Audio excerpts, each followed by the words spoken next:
Welcome back to Boneset Ranch. It's a common dream for RV owners to set up camp in remote sites. Our camper came equipped generator ready, but we never wanted to deal with the fuel and the noise of having one. There's always been the option to install custom batteries with an inverter, but the options always seemed more complicated to take on than I was willing to do, and they would only be used when taking the camper on a trip. But then these things came along. A battery and inverter packs that provide the power I wanted without the noise of a generator.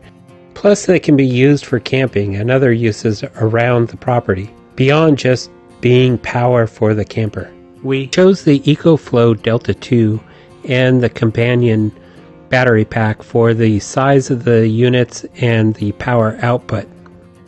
The combination fits perfectly in the generator compartment. So for this part of the upgrades to the camper, I need to incorporate the pre-wired generator system into the EcoFlows. First is to figure out the space for the EcoFlows, and the biggest challenge there is going to be the way the EcoFlows connect. They have a wire that plugs into the side, and I have a limited amount of side-to-side room here. But first I was going to set up my AC input. That's the next step. All of these wires run into the main electrical cabinet, which sits up inside of here. One of my first projects was to create this plywood basket for additional storage in an otherwise wasted space. Most of the electrical and the plumbing comes together in one space. This is the top of the freshwater tank. There's a water pump and camper jack controllers. What I need to work with is the electrical panel right here. In the back here is the AC, which is all of the white Romex, regular house wiring you see going into the breaker panel, and then the red, black, yellow wires going into the next bus bar is the DC going to the breakers for the different DC systems.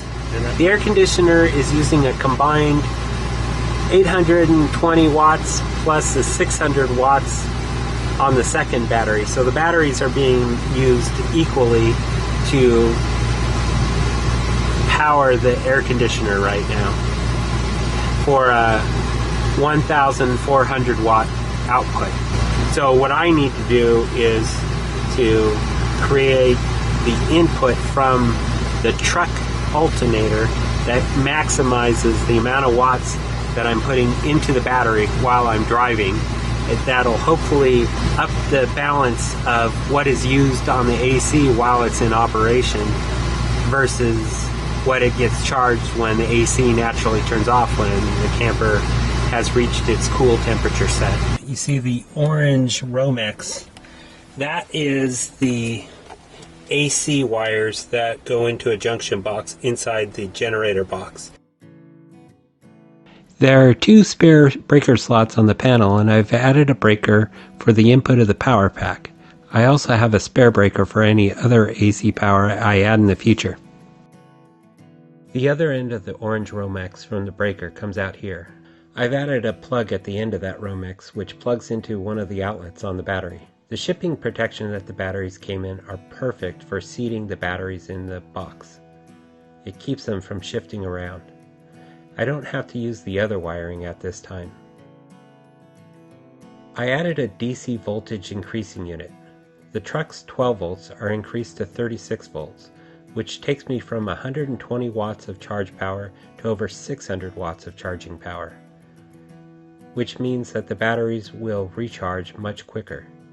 The truck will recharge the battery at about half of the rate that the air conditioning unit uses the power. But since the AC naturally cycles on and off, the truck can catch up to excess use of the battery when the AC is off.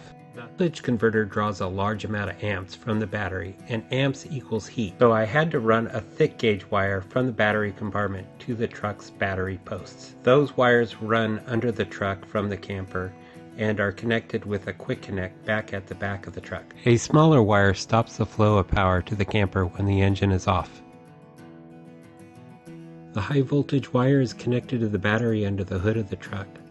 RAM included additional posts for adding accessories like this. And this is how they look installed. The last touch was to add the top packing inserts for travel on the road.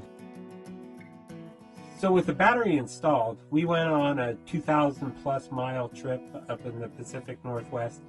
We saw conditions that were hot, conditions that were cold. We never had to think about plugging in for the whole trip. Even when we stayed overnight at a campground that had electricity, we actually didn't plug in the camper like we normally would have. Simpler in the morning to not have to unplug that part and just be able to pack up and go as normal. We never ran into an issue of the 12 volts getting low in the middle of the night because we had the battery that could charge the 12 volt system if we were using a lot of 12 volt. We didn't have that issue on this trip, so we were able to just keep moving along. It was a great system to have. My wife and I love to find remote places to camp while not missing some of the creature comforts RV camping can provide. And now we have that convenience. Thanks for watching.